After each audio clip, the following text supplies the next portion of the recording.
Hi, guys. I'm very excited to be here live with you. Today, we're going to be discussing an exciting topic, as always, very exciting topic, how to fast track your US immigration case. So join in, share the live video with your family and friends on your timeline, and let's discuss this important topic. Thank you all for joining. It's going to be a quick live, so please stick with us until the end of this video. Very, very excited to be here. So, how do you fast track your US immigration case?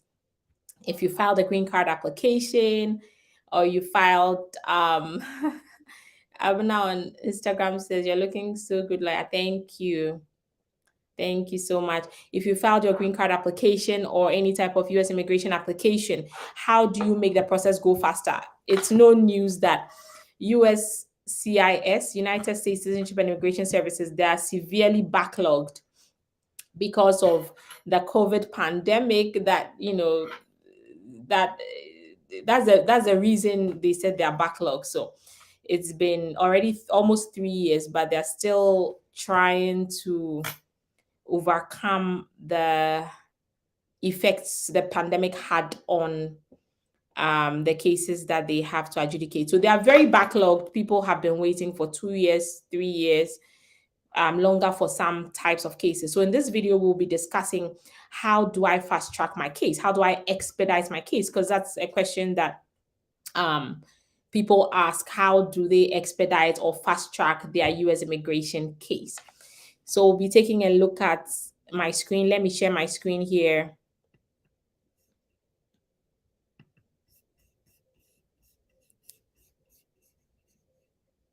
If you want to see the screen, you'll see it on Facebook, YouTube, LinkedIn, Twitter. Okay, perfect. So we're right here on the USCIS website. Well, not the website, we're using the policy manual. Okay, so in general, if you have an application pending, let's say your husband has filed a green card application for you, and it's been a while, you're like, oh my gosh, it's taking too long, and you need to expedite it. What's the process like? Let's take a look at that. So you may ask USCIS to expedite adjudication of a benefit request, such as an application or petition for an immigration benefit. Here are three fundamental things to note about the process. First of all, USCIS will consider your expedite request on a case by case basis. Okay, so there's no when they say that, what that means is that there's no blanket provision that, okay, we will expedite everyone who has a marriage-based green card once they ask. No, it's done on a case-by-case basis. Or they don't just expedite because all sick people, like if you are a petitioner here and you've fallen very sick and you want your spouse to come and join you, they don't just give a blanket rule that, oh, if you are sick, we'll expedite, right? They consider all expedite requests on a case-by-case basis. So person A may be sick with cancer, person B may be sick with cancer. They will still consider each on its merits and decide whether or not they'll expedite the application that person A and person B have, for example, filed for their spouses. Okay, so they consider the expedite request case by case. Secondly, USCIS may require additional documents to support a request. So what the process is like is that if you apply to to the USCIS for an immigration benefit, you get your receipt notice, and normally will have the receipt date or a priority date. Your priority date is your place in line in the US immigration queue. If you're in the US, as I say all the time, they take their queues very seriously. Even in Ghana or other countries, if you're buying wache and there's a queue, you have to respect the sanctity of the queue, right? Because everyone is hungry. Same principle. If you're at Starbucks, you're grabbing a coffee, or you're at Walmart, guess what? If the line is very long on Black Friday, you can't just go and cross someone. You have to stay in place, your place in line. Now, if you have a special request because of maybe you have a very bad running stomach, and look, the line is very, very long, and within the next 20 seconds, if they don't let you just pay and run out, you're going to just destroy the place with your running stomach. Then you could, for example, try to ask for permission to have them adjudicate, try to take care of you first. So that's the same thing, right? And in order for you to cross the line, for you to cross the line, you would need to support your request with evidence. You can't just go and make claims that, oh, look, I have cancer, I need my wife here. What's the proof that you have cancer, for example? Or what's the proof that you're very sick, you fell down and you've broken, you've broken half of your body and you cannot walk and you need help. You need proof of that. So sometimes the proof can be medical from your physician here who can attest to what you're saying. Sometimes x-rays, diagnosis, things like that. So they may require additional supporting documentation to support your expedite request. And then thirdly, they have sole discretion to decide whether to accommodate the request. I will go into detail about how they analyze, how they go about adjudicative discretions in U.S. immigration applications. So we'll get to that shortly. Now, because granting an expedite request means that USCIS would adjudicate your benefit or your benefit request ahead of other people who filed earlier, what they do is they will carefully consider and weigh the urgency, first of all, and the merit of each expedite request. What's the urgency? If they think that it's not too urgent and you can wait, then they are not going to grant it. Now, let's look at the basis upon which they will grant, or they may consider an expedite request. It has to meet one or more of the following criteria. First of all, there's this is for severe financial loss to a company. We won't focus on companies. We'll be looking at individual applications. So let me scroll to the parts that affects individuals mainly. Okay, perfect. I found it. So if you have, for example, an emergency or urgent humanitarian reason. So in the context of an expedite request, humanitarian reasons are those which are related to human welfare, right? So examples are illness, disability, extreme living conditions, death in the family,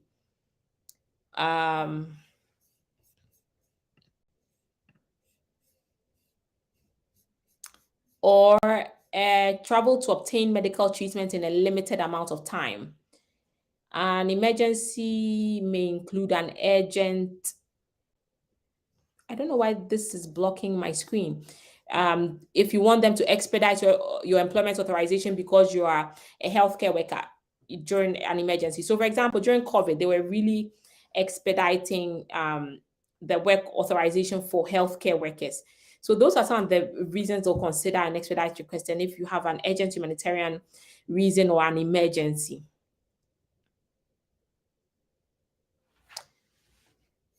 Okay. Then additionally, an expedite request may be considered under this criterion in instances where a vulnerable person's safety may be compromised due to a breach of confidentiality if there's a delay in processing the benefit application.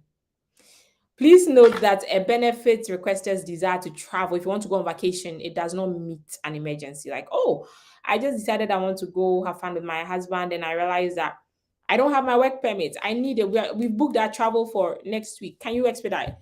According to them, it does not meet the criteria that they've set. Okay.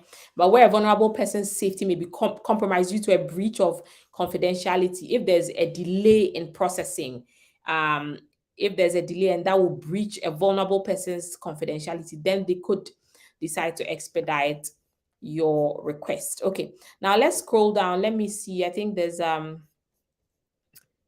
some other matters I want to discuss on this part. Okay. Again, yeah. If there's a clear US error, then they could consider expediting your request if they've made a mistake, some type of mistake. Okay. Now let's look at how you can file this expedite request. Once we're done with how you file it, then we'll talk about this discretion, what they mean by discretion. You can generally request expedited processing. You call the USCIS contact center, first of all, 800-375-5283 right there on the screen, or you ask Emma, who's a virtual assistant. But you need to make sure that in order to expedite, they need a receipt notice. You need to have that receipt notice issued to you. So you know that once you file an immigration application, you normally get a receipt notice in about 3 or 2 weeks or a week. And USCIS will let you know that, oh, we've received your application. So here's your receipt notice. Here's your 13-digit tracking number. In order to expedite, you should have that receipt notice so that you will be able to tell them what the tracking number is for your case. Now, the USCIS will not be able to refer the expedite request to the appropriate office without a receipt notice or a receipt number. Okay, now when you call to request the expedited processing, the contact center, what they'll do is they'll create a service request, and then they'll forward that service request to the proper jurisdiction where it needs to be forwarded. The jurisdiction that will have authority over your application or petition. So, for example, you know there are a few USCIS service centers, California Service Center, Nebraska, Vermont, Mesquite. There are a number of service centers, right? So once you have an expedite request, you just call the general contact center. The contact center, normally you will not have the immigration officers, the main people there. These are just people who are just answering calls. So they'll create a request. And if, for example, you live in Virginia, you filed a marriage-based green card, they'll take the receipt note, the receipt number, then the request you've made, and they'll forward it to the Fairfax office, the USCIS office here, field office. And then, because that's the service center that has jurisdiction over your case, because you are in Virginia, you'll probably be interviewed in Virginia, right? So they'll forward to the appropriate office that has jurisdiction over your application. After receiving the request, the reviewing officer, they may request additional documentation to support your expedited processing. Okay, so they could ask you, you said, okay, your leg, you can't walk. Maybe they want more evidence, so they'll ask you for that.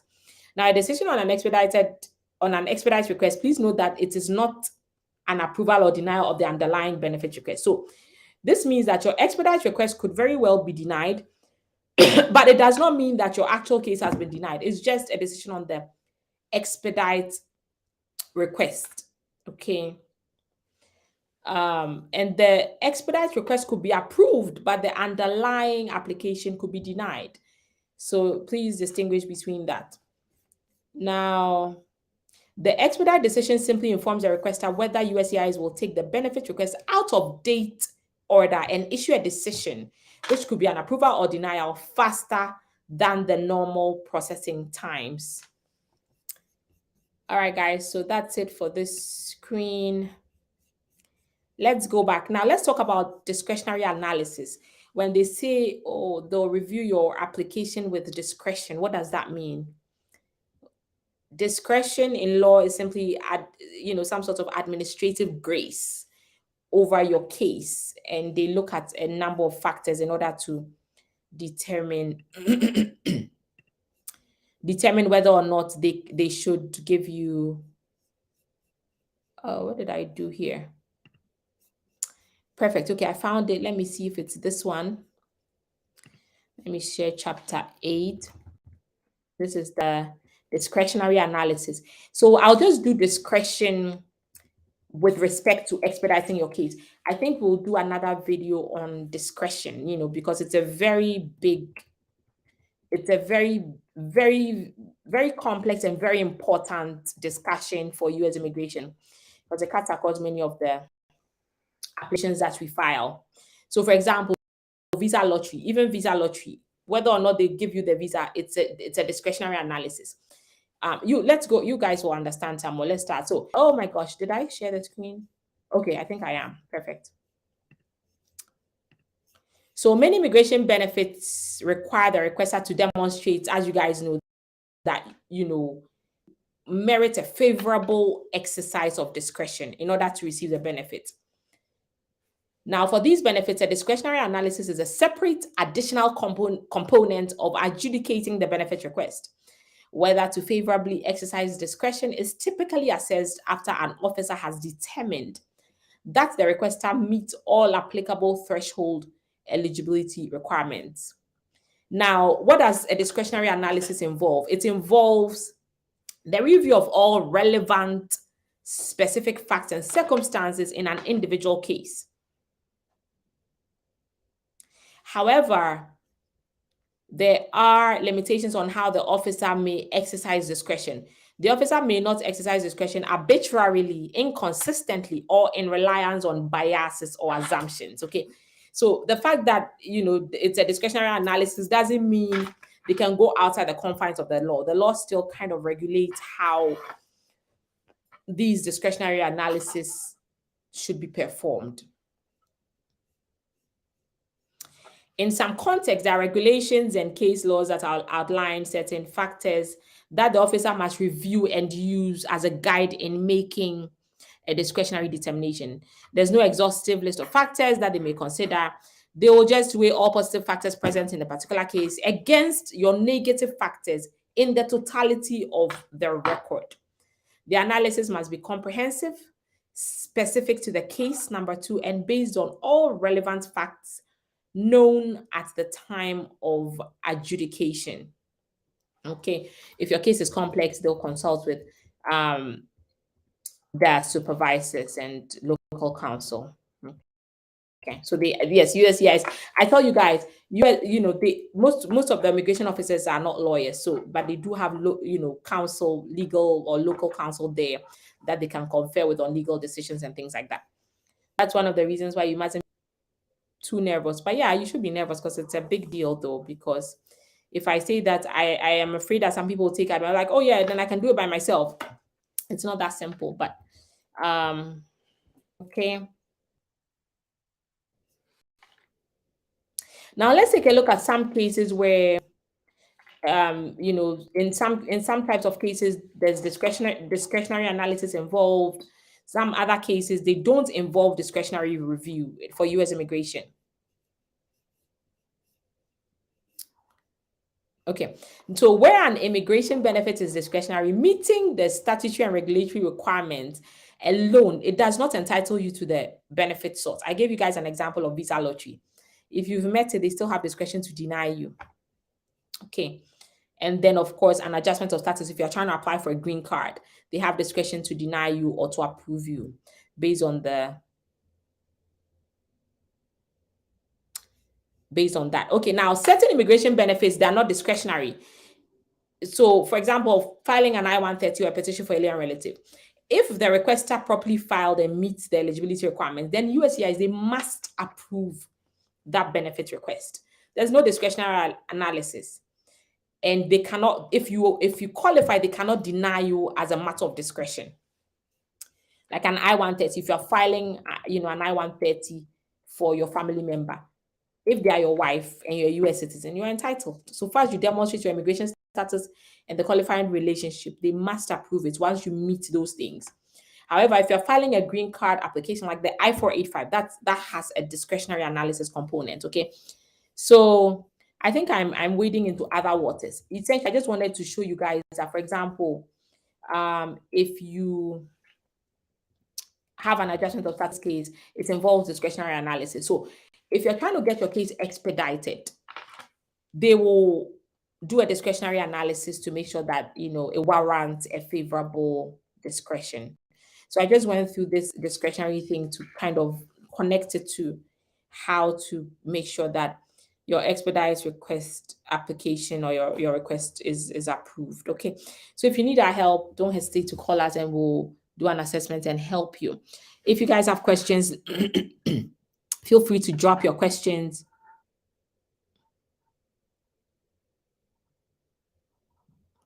And then we can answer your questions. Ozim. As for your full name, Ozim on TikTok, that's a very dangerous full name. Hi, lawyer, I got your Facebook message. We'll call you or you want me to put my question here. You can put your question here. Unfortunately, you won't get the attention that question deserves. So, because we're doing a quick. Oh, someone says, Michael Graham on TikTok says, I want to know if I can still become a citizen if I'm charged with fraud, $2,000. I'm in Maryland. You have to contact me. This is not a question for TikTok. If you want to become a US citizen, you have to demonstrate that you have good moral character. And if you have a CIMT, crime involving moral turpitude, like that, that could be a challenge. You'll have to contact me, and then we'll do, because it's immigration, a combination of criminal law and immigration. It's very complex. We have to see the exact code in Maryland, criminal code under which you were charged, and look at what it is before we can do the immigration analysis. So contact us. Elamuno 2021 TikTok says, do you assist with processing EB3 visas? Yes, we do. Contact us and we'll help you. Okay. Akua but Delight says, my first time here. You're welcome. Make sure you're guys, make sure you're following the page. You've liked the page. Share with your friends and family. Kwame Washington says, can I get married to a US citizen with form I-94? I-94 is just your arrival departure record information. You could get married with an I-94, but you have to qualify. Well, can I get married to a US citizen? Of course you can. You can. I'm not sure what your question is. You're trying to say, can you adjust your status with the I-94? Is just the record that CBP gives you. Now they don't even give you the paper. They put it on their digital. There's a digital version on their website. Let me take this thing off on Facebook. I'm sorry. I should have taken it off when I started reading the questions. So the I-94 is given to you to let you know if you're coming on a non-immigrant visa, how long you can stay for in the US. That dictates how long you can stay for. So I'm not sure, yeah, you can get married. Why not? I think the question has more to do with, can you get a green card? Yes, you could. Contact us and we'll help you, okay?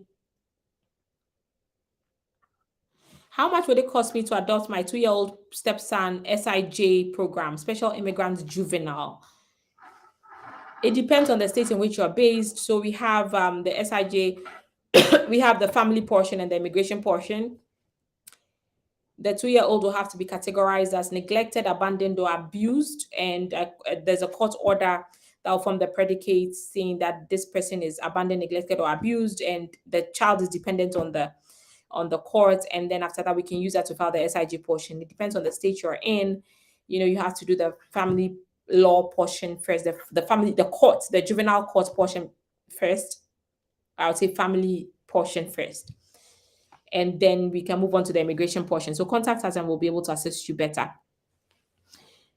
El Santo says on TikTok says, I sent my adjustment of status to Chicago PO Box. How efficient are they in your experience? I live in Chicago. Yeah, it cuts across a lockbox. Yeah, I mean, pretty as efficient as USCIS, US immigration.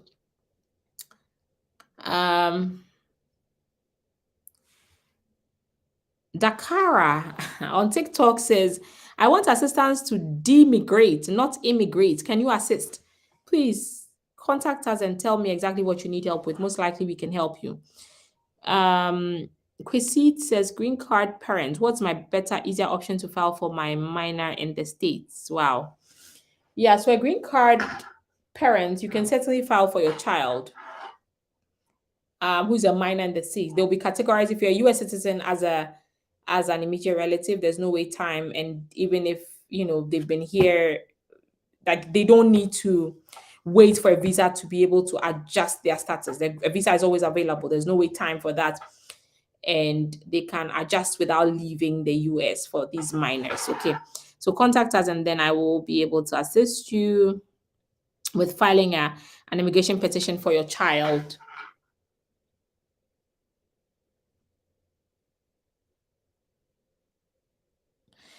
Kodia Clement says, has diversity visa been increased from 55 to 80,000? Can you update it? I'm going to do something for on visa lottery. So you guys stay tuned. We'll do how to get ready because we need to get ready before the results come out in May.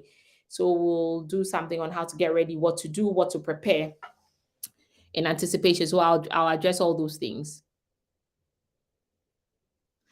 Beatrice Quist says it's 4 years. Beatrice, you're always asking this question. Your mom hasn't have contact us and will help you.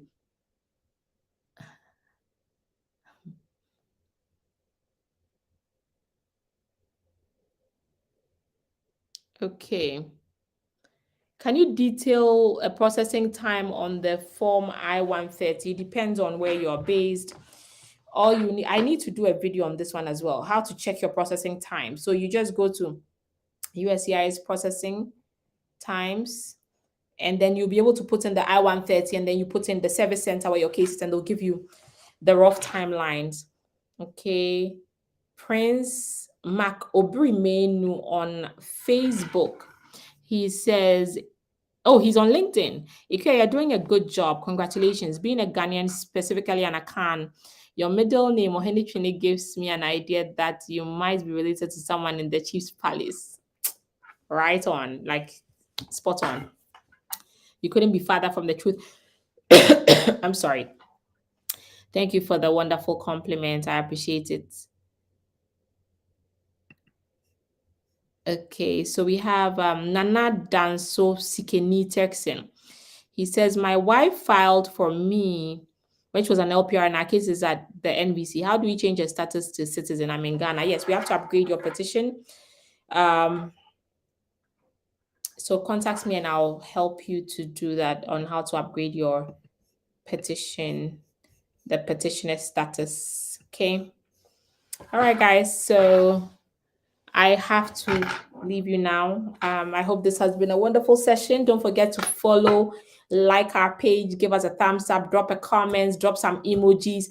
You know, that will boost the algorithm. So everyone drop us some emojis if you've enjoyed the session. Drop an emoji of what you feel like eating, how you're feeling, or a flag of the US, the US flag. Drop that emoji for us. And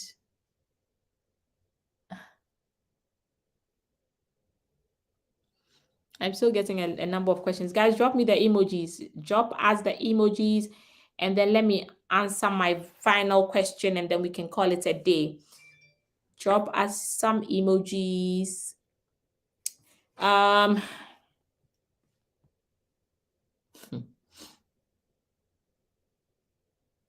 my gosh, you guys have a lot of questions. Someone says, are you able to do a waiver for J1? Yes, Flora Marie, we can absolutely do a waiver for a J1 visa.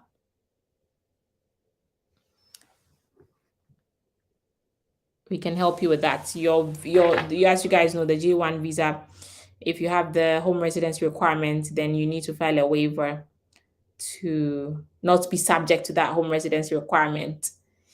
Drop me your emojis. I see Saya Sechi 32 is dropping her emojis.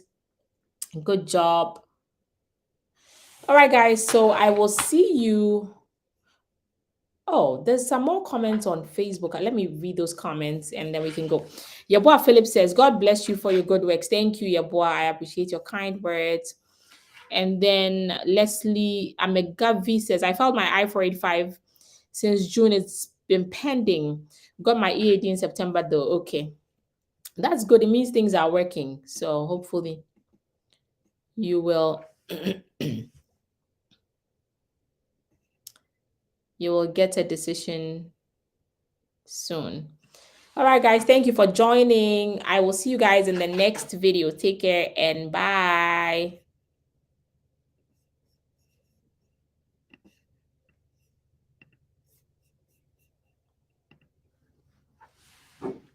Bye, TikTok.